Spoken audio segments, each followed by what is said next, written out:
1947 की बात है। हिंदुस्तान और पाकिस्तान के बंटवारे का ऐलान हो चुका था। एक एक करके कई रियासतें भारत में शामिल होने के लिए इंस्ट्रूमेंट ऑफ एक्सेशन पर सिग्नेचर भी कर चुकी थीं। लेकिन इंदौर के महाराजा यशवंतराव होलकर दी थर्ड एक अजीब सी कश्मकश में थे। एक तरफ उन्हें लग रहा था कि इंदौर का विलय भारत में कर देना चाहिए, वहीं दूसरी तरफ उन्हें लग रहा था कि राजस्थान में शामिल होना ज्यादा फायदेमंद होगा। जी हाँ, राजस्थान माने राजाओं का स्थान। ये राजपुताना वाले राजस्थान से अलग था।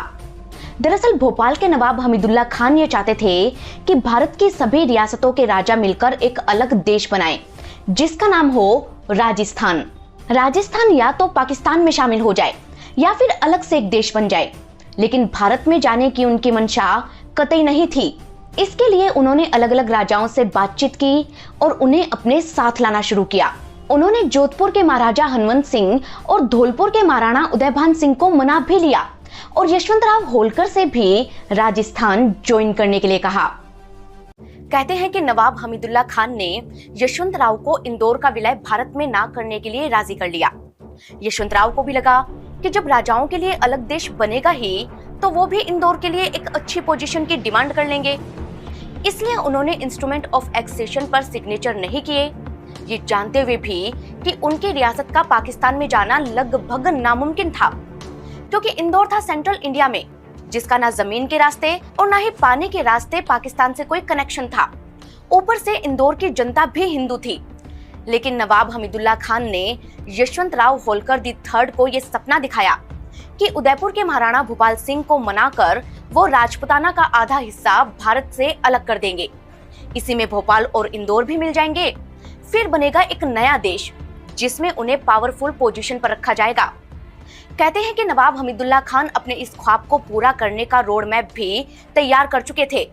लेकिन तभी कहानी में एक ट्विस्ट आता है और नवाब के मंसूबों पर पानी फिर जाता है। मंसूबों को जानने से पहले मैं एक और चीज आपको बताना चाहूंगी कि हम आपके लिए जियोपॉलिटिक्स और हिस्ट्री से रिलेटेड कंटेंट लेकर आते हैं। हाल ही में हमने व्लादिमीर पुतिन और महाराणा सांगा की कहानी कवर की है, खास आपके लिए, जिन्हें आप जरूर देखिएगा और कमेंट करके ये बताना ना भूलें कि हमारे ये वीडियोस आपको कैसे लगे। अभी टॉपिक पर वापस आते हैं। दोस्तों, इतिहास बताता है कि इंदौर ने 6 महीने बाद जाकर इंस्ट्रूमेंट ऑफ एक्सेशन पर सिग्नेचर किए। और तो और इंदौर के राजा ने एक साधारण पोस्ट से ही अपना मर्जर लेटर दिल्ली भेज दिया, जो इत्तेफाक से वीपी मेनन के हाथ लग गया। अगर ये खो जाता तो आजादी के वक्त इंदौर भारत का हिस्सा ही नहीं होता। लेकिन सवाल आता है क्यों आखिरकार इंदौर को भारत में मिलना पड़ा? किसने नवाब के मंसूबों को मिट्टी में मिला दिया? क्या थी होलकर रॉयल फैमिली की कहानी जिसने इंदौर को एक रियासत बनाया? और कौन थी रानी अहिल्याबाई, जिन्होंने 25 साल से भी ज्यादा वक्त तक इंदौर पर राज किया? इन सभी सवालों का जवाब छिपा है इतिहास की गहराइयों में, जिन्हें जानने के लिए हमें चलना होगा महाराष्ट्र के सतारा में।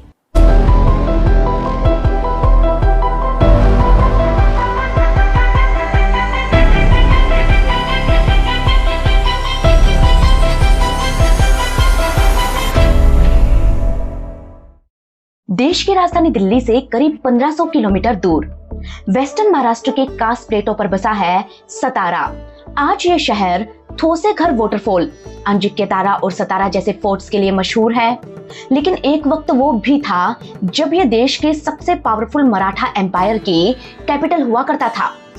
वो मराठा एम्पायर जो 10 लाख स्क्वायर किलोमीटर में फैला था। इतने बड़े एम्पायर को मैनेज करने के लिए मराठा किंग ने अलग अलग सूबेदारों को अपॉइंट किया था। इन्हीं में से एक थे मल्हर राव होलकर, जो पेशवा बाजीराव के खासम खास थे। मल्हर राव एक वॉरियर थे। वो महाराष्ट्र के छोटे से गांव होल में पैदा हुए थे। उन दिनों गांव का नाम सरनेम की तरह यूज करने का रिवाज था, इसलिए मल्हर राव ने भी अपने गांव होल के नाम पर अपना सरनेम होलकर रख लिया। मल्हर राव का बचपन उनके ननिहाल तरोदा में बीता, जहां लोग उन्हें वीरकर कहा करते थे। वीरता उनमें कूट कूट कर भरी भी थी, इसीलिए बड़े होकर उन्होंने मराठा आर्मी ज्वाइन कर ली। इतिहास के माने तो उस दौर में मराठों की ताकत तेजी से बढ़ती जा रही थी। अब वो अपना होमलैंड यानी कि महाराष्ट्र से बाहर निकलकर देश के अलग अलग इलाकों को कैप्चर करते जा रहे थे। 1720 में पेशवा बाजीराव द फर्स्ट ने मालवा पर अटैक किया, तब मल्हर राव होलकर ने उनका साथ दिया। वो 500 घुड़सवारों की पूरी फौज लेकर मालवा गए। उन्होंने मराठा एम्पायर के लिए मालवा जीता और तभी से वो बाजीराव की नजरों में आ गए। कहते हैं कि पेशवा बाजीराव हुनर पहचानने में माहिर थे। उन्होंने मल्हर राव की काबिलियत को भी पहचान लिया और उन्हें अपना मुख्य सेनापति बना लिया। जिसके बाद बारी आई इनाम की, क्योंकि मालवा की जीत मराठा एम्पायर के लिए एक बड़ी विक्ट्री थी। मालवा एक जायंट स्टेट था। ये नॉर्थ और साउथ इंडिया के बीच मेन ट्रेड रूट पर बसा था और ऊपर से काफी उपजाऊ भी था। मालवा से मराठों को अच्छा खासा रेवेन्यू मिलने वाला था, इसीलिए पेशवा बाजीराव इसे काबिल हाथों में देना चाहते थे। यही कारण था कि उन्होंने इसे अपने 3 बेस्ट आर्मी जनरल में बांट दिया, जिसमें 1/3 पार्ट राणोजी सिंधिया को, 1/3 पार्ट पवार फैमिली के महाराजा उदाजी राव II को और बाकी बचा 1/3 पार्ट मल्हर राव होलकर को मिला। जिसके बाद मल्हर राव के पास रूल करने के लिए एक स्टेबल एरिया आ गया। अब मल्हर राव जागीरदार बन गए, साथ ही वो मराठों के लिए अलग अलग जंग भी लड़ते। इसी तरह की एक जंग पेशवा बाजीराव के छोटे भाई चिमाजी अप्पा और पुर्तगीज के बीच वसई में हुई, जिसमें मल्हर राव के साथ मिलकर चिमाजी ने वसई फोर्ट को जीत लिया। इसके बाद राजस्थान, जयपुर, हरियाणा और दिल्ली, जहां जहां मराठों ने हमला किया, मल्हर राव ने उनका साथ दिया। अब जैसे जैसे मराठे जीतते गए, मल्हर राव को भी जागीरें मिलती गई।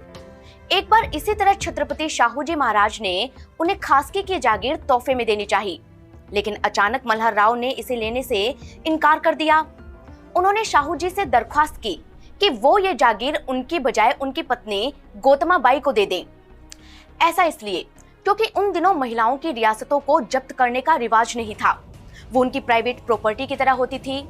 शाहूजी ने भी ऐसा ही किया और गौतमा बाई को खासकी की जागीर मिल गई। इतिहास की माने तो खासकी का मतलब होता है वो जमीन जिस पर राजा की वाइफ का कंट्रोल होता है। गौतमा बाई को जो खासकी मिली उसमें महेश्वर, चोली, इंदौर, हनोला, देपालपुर, महिदपुर, बरलोई, जांगोदी और चांदवाड़ समेत आसपास का बहुत बड़ा एरिया था, जिसे किसी भी कीमत पर जब्त नहीं किया जा सकता था। इस तरह मल्हर राव ने होलकर रानियों का फ्यूचर सिक्योर कर दिया और आगे चलकर इन्हीं में से एक रानी ने इतिहास रच दिया। उस महान रानी की कहानी हम आपको आगे सुनाएंगे, लेकिन पहले ये जान लेते हैं कि हर जंग में मराठों का साथ देने वाले मल्हर राव पानीपत की जंग में कहां थे। पानीपत की जंग मराठों और अहमद शाह अब्दाली के बीच हुई, जिसमें मराठों को लीड कर रहे थे सदाशिव राव भाऊ। भाऊ एक महान वॉरियर थे, लेकिन नॉर्थ इंडिया की टोपोग्राफी के बारे में उन्हें ज्यादा पता नहीं था। माने वो ये नहीं जानते थे कि यहाँ मौसम कैसा होता है, कहाँ नदियां हैं, कहाँ पानी है, कहाँ लड़ना सही होगा और कहाँ नहीं। इधर जिन मल्हर राव होलकर को नॉर्थ इंडिया की टोपोग्राफी के बारे में पूरी जानकारी थी, उन्हें मैदानी जंग में उतारा ही नहीं गया। मल्हर राव को औरतों और बच्चों का ख्याल रखने की जिम्मेदारी मिली थी, जिसे उन्होंने बखूबी निभाया। जब मराठे जंग हारने लगे तो उन्होंने भरतपुर के रास्ते से सभी महिलाओं और बच्चों को सुरक्षित निकाल लिया। वो महाराजा सूरजमल की रियासत से होते हुए अपने लोगों को पुणे तक लेकर आए। जी हाँ, वही महाराजा सूरजमल जिन्होंने मल्हर राव के बेटे का मर्डर किया था। कहते हैं कि एक वक्त पर इन दोनों के बीच कट्टर दुश्मनी थी, लेकिन ये दोस्त दुश्मन कैसे बने, इसकी कहानी हम आपको आगे सुनाएंगे। पहले ये जान लेते हैं कि पानीपत की जंग में हारने के बाद क्या हुआ। दोस्तों, पानीपत की हार मराठा एम्पायर के लिए एक बहुत बड़ा झटका थी। इस जंग में मराठों ने सदाशिव राव भाऊ और विश्वास राव जैसे वॉरियर खो दिए। 1 लाख से भी ज्यादा लोग मारे गए। मराठों को 92 लाख रुपए का नुकसान हुआ। मराठा एम्पायर 10 साल पीछे चला गया और यहीं से इसका डिक्लाइन शुरू हो गया। हिस्टोरियन कहते हैं कि अगर सदाशिव राव भाऊ के बजाय इस जंग में मराठों को मल्हर राव होलकर लीड करते तो हो सकता था कि मराठे जीत जाते, क्योंकि मल्हर राव काफी सीनियर थे, उन्हें जंग लड़ने का अच्छा खासा एक्सपीरियंस था। उन्होंने ही मराठों के लिए अटक और पंजाब को जीता था और उत्तर भारत की टोपोग्राफी से वो अच्छी तरह वाकिफ थे, लेकिन उन्हें मैदानी जंग में उतरने का मौका ही नहीं मिला। हालांकि जो जिम्मेदारी उन्हें मिली उसे उन्होंने बहुत ही अच्छी तरह से निभाया। उन्होंने न सिर्फ महिलाओं और बच्चों को अफगानी लुटेरों से बचाया, बल्कि नेक्स्ट मराठा किंग महाजी राव सिंधिया को भी मेंटोर किया। कहते हैं कि महाजी राव उस वक्त बहुत छोटे थे, जिन्हें मल्हर राव ने इतनी अच्छी तरह से ट्रेंड किया कि बड़े होकर वो बहुत ही ताकतवर सम्राट बने। उस दौर में महाजी का दबदबा दिल्ली तक था, लेकिन मल्हर राव को वो बहुत रिस्पेक्ट देते थे, क्योंकि मल्हर राव होलकर ने मराठों की ताकत को बढ़ाने में कोई कमी नहीं छोड़ी। वो खुद पेशवा बाजीराव की तरह हुनर पहचानने में माहिर थे और यही हुनर उन्होंने पहचाना अपनी बहू अहिल्या बाई में। 31 मई 1725 महाराष्ट्र के औरंगाबाद के पास चौड़ी शहर में अहिल्याबाई का जन्म हुआ। उस दौर में जब लड़कियों को पढ़ने लिखने की भी मनाही थी, अहिल्याबाई के माता पिता ने उन्हें घुड़सवारी, तीरंदाजी और तलवारबाजी की ट्रेनिंग दी। साथ ही उन्हें स्पिरिचुअलिटी भी सिखाई। यही कारण था कि अहिल्याबाई भगवान शिव की बहुत बड़ी भक्त बन गई। कहते हैं कि एक दिन मंदिर में वो शिव जी की पूजा कर रही थी, तभी मल्हरराव होलकर ने उन्हें देखा। मल्हरराव को लगा कि अहिल्या उनके बेटे खांडेराव के लिए एक परफेक्ट वाइफ साबित होंगी, इसीलिए वो शादी का प्रपोजल लेकर अहिल्याबाई के घर पहुंचे। कहते हैं कि अहिल्याबाई उस वक्त सिर्फ 8 साल की थी जब वो होलकर परिवार की बहू बनी। वो मल्हरराव के बेटे यानी कि अपने पति खांडेराव का काफी सम्मान करती थी, ये जानते हुए भी कि खांडेराव उनसे बिल्कुल उलट थे। कहते हैं कि खांडेराव ना तो एजुकेटेड थे, ना ही राजकाज में उनकी कोई दिलचस्पी थी। फिर भी अहिल्याबाई ने उन्हें बहुत बदला, जिसका असर ये हुआ कि खांडेराव अपने पिता के साथ राजकाज भी संभालने लगे और मराठों के लिए जंग पर भी जाने लगे। 1745 में अहिल्याबाई ने बेटे मालेराव और 3 साल बाद एक बेटी मुक्ताबाई को जन्म दिया और अब वो गृहस्थी के साथ साथ राजपाट भी संभालने लगी। अपने बेटे बहू को तरक्की करता देख मल्हरराव काफी खुश थे, लेकिन उनकी ये खुशी जल्द ही गायब होने वाली थी। अहिल्याबाई की बायोग्राफी लिखने वाले अरविंद जावलेकर लिखते हैं कि 1754 में खांडेराव अपने पिता के साथ राजपुताना गए। वो राजपुताना के कई राजघरानों से चौथ वसूल करना चाहते थे। चौथ एक तरह का टैक्स था जिसे बाकी राजाओं ने तो दे दिया, लेकिन भरतपुर के महाराजा सूरजमल ने देने से इनकार कर दिया। इससे खफा होकर मल्हरराव और खांडेराव ने अपनी आर्मी लेकर भरतपुर पर हमला बोल दिया। उनका सामना करने के लिए जाटों ने भी फायरिंग की, जिसमें एक गोली खांडेराव को जा लगी। कहते हैं कि खांडेराव ने मौके पर ही दम तोड़ दिया। मल्हरराव को अपने बेटे के शव के साथ वापस लौटना पड़ा। उन्होंने कसम खाई कि वो महाराजा सूरजमल का सर काट देंगे, लेकिन कसम पूरी करने से पहले उन्हें सबसे कठिन काम करना था और वो था अपने बेटे का अंतिम संस्कार। कहते हैं कि पति के साथ अहिल्याबाई भी सती होना चाहती थी। विजया जागीरदार अपनी बुक कर्म योगिनी लाइफ ऑफ अहिल्याबाई होलकर में लिखती हैं कि तब मल्हरराव ने अहिल्याबाई को रोका और उनसे कहा, मैंने अब तक तुम्हें जो कुछ सिखाया है उसके बदले में मैं तुमसे एक चीज मांगता हूँ, तुम्हारा जीवन। कृपया इस बूढ़े व्यक्ति पर दया करो। ये कहकर मल्हरराव जमीन पर गिर पड़े। कहते हैं कि अपने ससुर की ये हालत देख अहिल्याबाई ने सती होने का फैसला बदल दिया, जिसके बाद मल्हरराव ने उन्हें रानी बनने के लिए तैयार किया। वो राजकाज पूरी तरह संभालने लगी। मल्हरराव जब जंग पर जाते तो वो उन्हें हथियारों की खेप और राशन पहुंचाती। छोटी छोटी जंग में उन्होंने खुद उतरना शुरू कर दिया और इस तरह से उन्होंने होलकर एम्पायर की सुरक्षा करना भी सीख लिया। कहते हैं कि मल्हरराव ने अहिल्याबाई को एक महारानी बनने के लिए तैयार तो कर दिया, लेकिन महाराजा सूरजमल से उनकी दुश्मनी अब भी जारी थी, जिसका फायदा उठा रहा था मुगल नवाब गाजिउद्दीन। कहते हैं कि तब महाराजा सूरजमल की रानी हसिया देवी बीच में आई।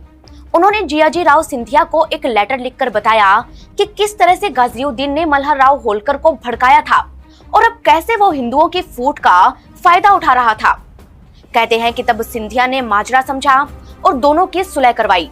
यहीं से मल्हरराव ने महाराजा सूरजमल से दुश्मनी खत्म की और क्योंकि दोनों में काफी समानताएं थीं, दोनों अच्छे वॉरियर थे, इसीलिए दोनों पक्के दोस्त बन गए। माने होलकर एम्पायर में अब सब सही चल रहा था और मल्हरराव बूढ़े होते जा रहे थे। वक्त के साथ उनके कान में दर्द रहने लगा और 30 मई 1766 को 73 बरस की उम्र में वो दुनिया छोड़ गए। इतिहास के माने तो मल्हरराव के बाद उनके ग्रैंडसन मालेराव को होलकर एम्पायर का नया राजा बनाया गया, लेकिन मालेराव पूरा बिगड़ैल था। उसे रूल करने में कोई दिलचस्पी नहीं थी। उसे तो नदियों में नहाने और हाथियों को नहलाने का शौक था। वो अपने टीचर्स के जूतों में बिच्छू छिपा देता और जब बिच्छू उन्हें काट जाता तो अपने टीचर्स को तड़पता देख वो खुश होता। राजा बनते ही मालेराव का बर्ताव और भी बिगड़ गया, इसीलिए अहिल्याबाई को पूरी रूलिंग अपने हाथ में लेनी पड़ी। मालेराव के फैसलों का असर उनकी जनता पर ना पड़े, इसलिए उन्होंने बोल्ड डिसीजन लिए। लोगों को रोजगार देने के लिए उन्होंने महेश्वर में साड़ियों का कारोबार शुरू करवाया। धीरे धीरे महेश्वर की साड़ियां देश भर में फेमस होने लगी। महेश्वर में बनने के कारण इन्हें महेश्वरी साड़ी कहा जाता था। कहते हैं कि उस दौर में नर्मदा रिवर बैंक पर घना जंगल था, जिन्हें खाली करने के लिए उन्होंने गुजरात के किसानों को बुलाया। ये किसान खेती की अच्छी टेक्निक जानते थे। उन्होंने नर्मदा की जमीन को साफ किया और यहाँ की उपजाऊ जमीन पर खेती शुरू कर दी। अब महेश्वर में अनाज की भी कमी नहीं थी और यहाँ का कारोबार भी अच्छा चल रहा था। कुल मिलाकर महेश्वर पर पैसे की बरसात हो रही थी और इसी पैसे से अहिल्याबाई ने शिव मंदिर बनाने शुरू किए। कहते हैं कि अहिल्याबाई बहुत बड़ी शिव भक्त थीं। वो रोजाना नर्मदा के तट पर पार्थिव शिवलिंग बनवाती थीं। उन्होंने ही काशी विश्वनाथ और सोमनाथ समेत पूरे भारत में कई शिव मंदिर बनवाए थे। जहां जहां मुगलों और अरबों ने मंदिर तुड़वाए, वहां के मंदिरों को अहिल्याबाई ने बनवाया। इसीलिए उनकी ये आइकॉनिक फोटो आपको हर जगह दिख जाएगी। कहते हैं कि शिव का ही साथ था कि अहिल्याबाई ने होलकर एम्पायर को रूल कर लिया। नहीं तो उस जमाने में एक रिच विडो होकर स्टेट चलाना आसान नहीं था। अहिल्याबाई के बेटे मालेराव 23 साल की उम्र में ही गुजर गए, जिसके बाद होलकर एम्पायर डायरेक्ट अहिल्याबाई के हाथों में आ गया। उन्हें एडवाइस दी गई कि वो एक माइनर बेटे को गोद ले ले और उसे राजा बना दे। लेकिन अहिल्याबाई अपने राज्य में पपेट किंग नहीं चाहती थी। हालांकि उनके इस फैसले से उनके दीवान गंगाधर चंद्रचूड़ परेशान हो गए, क्योंकि वो एक महिला के आदेश को मानने के लिए तैयार नहीं थे। इसीलिए उन्होंने पेशवा को शिकायत की। उस वक्त पुणे के पेशवा थे रघुनाथ राव, जिन्हें राघुबा भी कहते थे। गंगाधर चंद्रचूड़ ने राघुबा को लेटर भेजा, जिसमें लिखा था कि मालेराव को कोई बेटा नहीं है, इसलिए अब इस राज्य का कोई वारिस नहीं बचा। आप एक बड़ी सेना लेकर आएं और रियासत पर कब्जा कर लें। कहते हैं कि गंगाधर को यह पता नहीं था कि अहिल्याबाई का एक जासूस उन पर नजर रख रहा था। वो उन्हें गंगाधर के एक एक कदम की जानकारी दे रहा था। जैसे ही गंगाधर ने लेटर भेजा, अहिल्याबाई ने उन्हें दीवान की पोस्ट से हटा दिया। हालांकि लेटर पढ़कर राघुबा बहकावे में आ गए और उन्होंने एक बड़ी फौज लेकर महेश्वर पर अटैक कर दिया। इधर होलकर आर्मी भी जंग के लिए पूरी तरह तैयार थी, लेकिन अहिल्याबाई अपनों से ही जंग नहीं चाहती थीं। इसीलिए उन्होंने पेशवा को एक लेटर में लिखा कि महेश्वर की सेनाएं जंग करने के लिए तैयार हैं। अगर आप हमें हरा भी देते हैं तो कोई बड़ी बात नहीं होगी, लेकिन अगर हमने आपको हरा दिया तो आपकी बहुत बदनामी होगी। कहते हैं कि अहिल्याबाई के इस लेटर ने पेशवा पर डिप्लोमेटिक प्रेशर बनाया। पेशवा ने अपनी सेनाएं वापस बुला ली। अब अहिल्याबाई के सर से पुणे का खतरा भी टल गया, जिसके बाद उन्होंने महेश्वर को ही अपनी राजधानी बना लिया। इतिहास बताता है कि अहिल्याबाई किसी राजमहल के बजाय एक 2 स्टोरी बिल्डिंग में रहती थीं, जो आश्रम जैसा दिखता था। यहीं से वो अपने फैसले लेती और उनका हर फैसला प्रजा की भलाई के लिए होता था।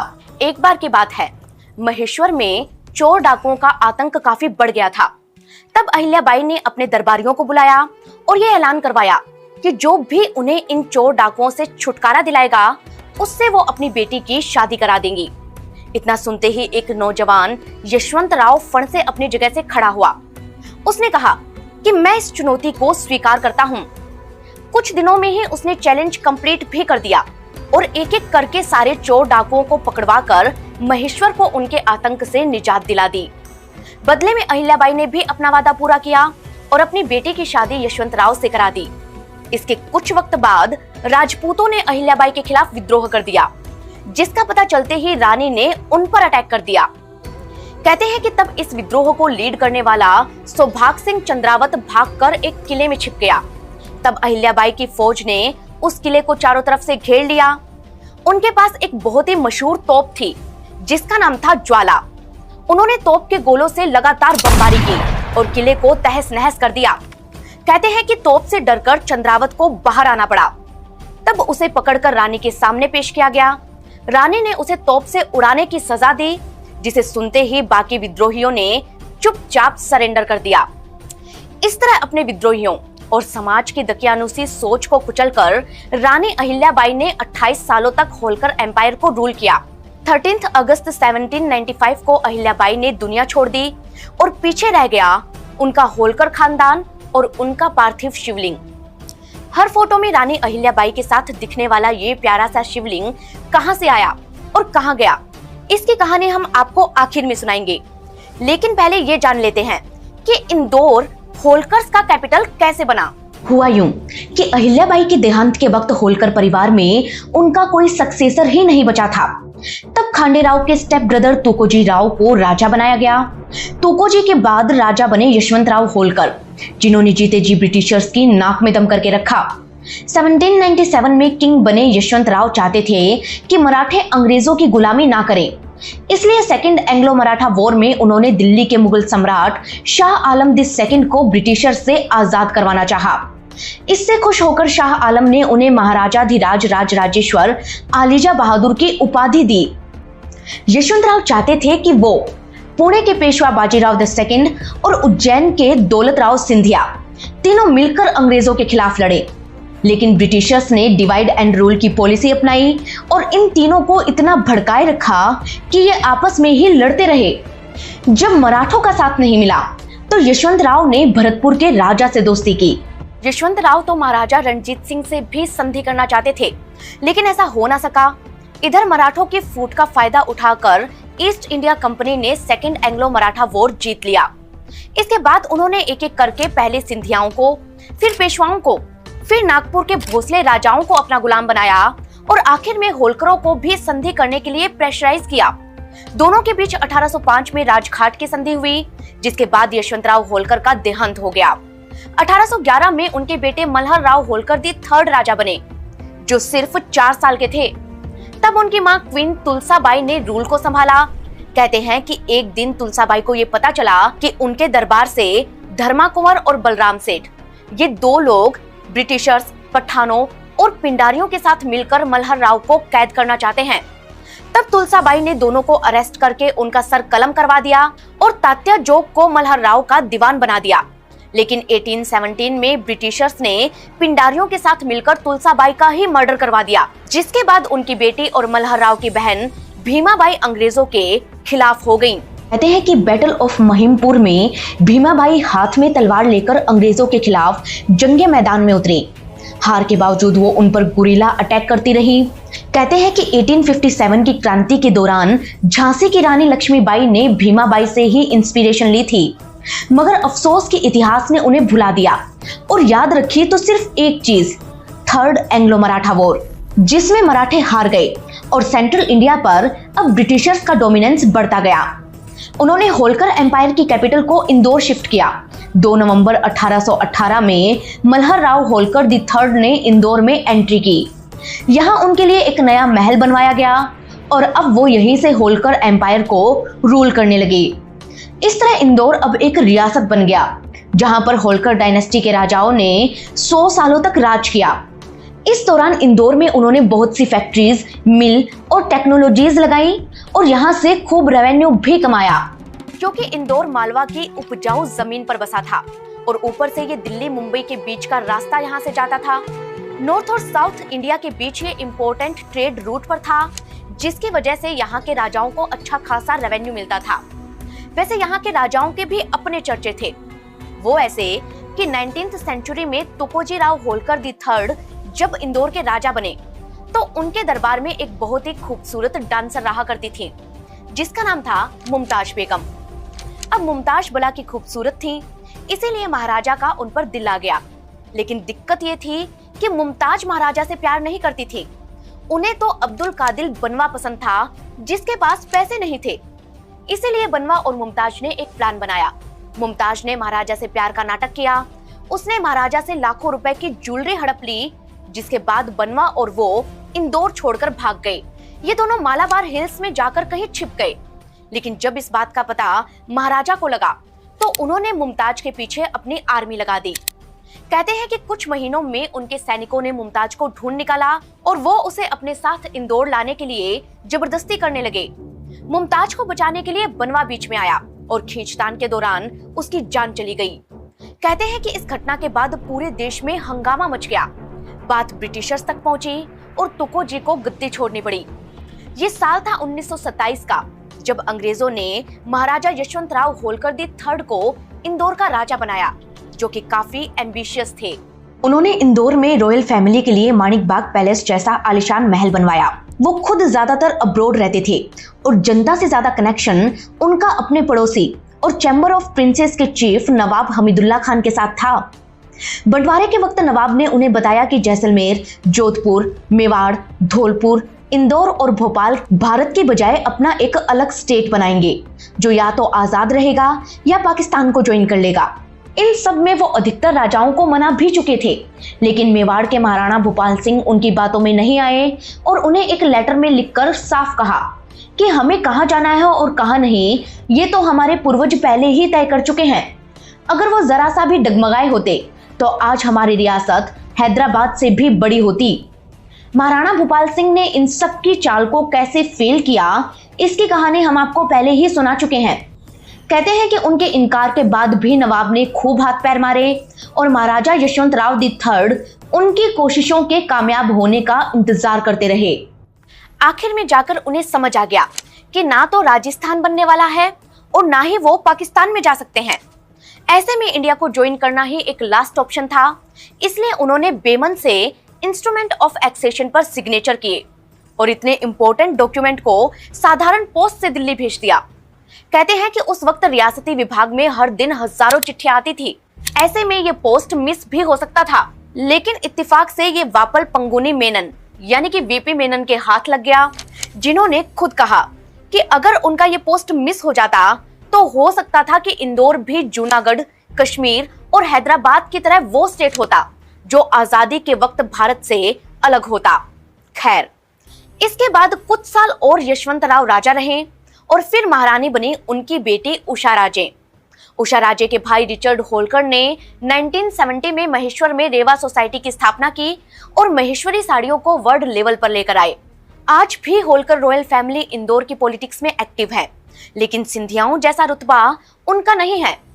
हालांकि लोग अहिल्याबाई होलकर जैसी महान महारानी के कारण उन्हें रिस्पेक्ट जरूर देते हैं। बात करें रानी अहिल्याबाई के शिवलिंग की, तो आज ये शिवलिंग इंदौर के मल्हार मार्तंड मंदिर में रखा है। हिस्टोरियंस कहते हैं कि अहिल्याबाई को नर्मदा के किनारे से ये शिवलिंग मिला था। ये महज 3 इंच का था। इसका वजन सिर्फ 200 ग्राम था। अहिल्याबाई को ये शिवलिंग इतना पसंद आया कि वो हर पल इसे अपने साथ रखने लगी। हालांकि ये बालू रेत से बना था, इसलिए कभी भी बिखर सकता था। इसीलिए अहिल्याबाई ने इस पर सोने का कवच चढ़ाया ताकि बालू बिखरे नहीं। आज ये शिवलिंग स्वयंभू शिवलिंग के नाम से जाना जाता है, जो 300 साल पुराने और ऐतिहासिक मंदिर मल्हारी मार्तंड में रखा है। खास बात यह है कि हर महाशिवरात्रि पर इसका अभिषेक खास तौर पर हरिद्वार से लाए गए गंगा जल से होता है। ये प्रथा 3 पीढ़ियों से चली आ रही है। वहीं बात करें इंदौर की, तो आज ये भारत के सबसे खूबसूरत और एडवांस शहरों में से एक है। लोग इसे मिनी मुंबई भी कहते हैं। ये इंडिया की क्लीनेस्ट सिटी है। ये इतना खूबसूरत था कि आजादी के बाद इसे सेंट्रल इंडिया की समर कैपिटल बनाया गया था। लेकिन मध्य प्रदेश की कैपिटल सिटी बनने से ये कैसे चूक गया, इसकी एक कहानी हम आपको पहले भी सुना चुके हैं। कहते हैं कि इंदौर की वैल्यू इसलिए भी कम हो गई थी कि उसने पूरे 6 महीने का इंतजार करवाने के बाद इंडिया को ज्वाइन किया था, जबकि ग्वालियर, उज्जैन समेत बाकी की रियासतें सही वक्त पर भारत को ज्वाइन कर चुकी थीं।